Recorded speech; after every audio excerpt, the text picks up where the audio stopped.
बघा,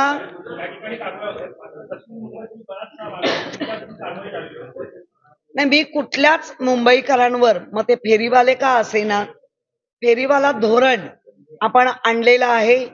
राज्य सरकारने ते आता फायनल करायचं होतं. 2014च्या पासूनच आणलं. त्याचं काय झालं ते पहिलं सांगावं.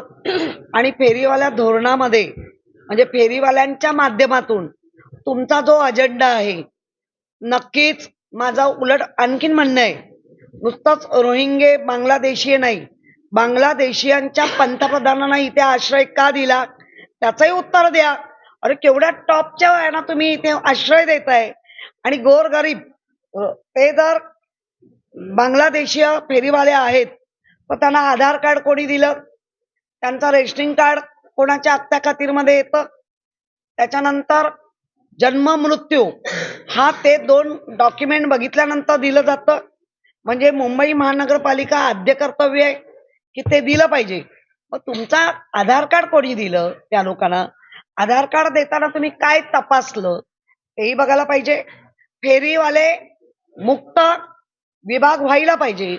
याचा अर्थ रोहिंग्यांच्या माध्यमातून तुम्ही जर तीर मारताय तर पाकिस्तानी आहेत, त्याचप्रमाणे नायजेरियन जे उच्चभ्रू सोसायटीमध्ये राहतात, कारण त्यांना ते भाडी परवडतात. आणि आमच्याकडे जो ड्रग्स येतोय तो त्यांच्या माध्यमातून जास्त येतोय, त्याचा शोध घेणार आहात की नाही. मुळात मुंबई महानगरपालिकेचं या कामकाजामध्ये त्याचा खरा संबंध नाहीये. पण आता आमच्या माननीय महापौरांनी तो आणलाच आहे, तर दर महिन्याच्या पहिल्या सभेला तो आढावा द्यावा. किती पाकिस्तानी काढले, किती बांगलादेशीय काढले, किती नायजेरियन काढले, कोणाकडे ड्रग मिळाले, पोलीस काय करतायत, तुमचं राज्याचं पोलीस काय करताय, गृह खातं तुमचं देशाचं गृह खातं काय करताय, किती देश एक बांगलादेशीय जेव्हा येतो किती सीमा ओलांडून आला आणि त्या सीमा ओलांडल्यामध्ये तुमचे राज्य किती आहे, त्या राज्याच्या लोकांनी काय केलं, हे सगळं आलं पाहिजे. इतकं आता आमची मागणी आहे.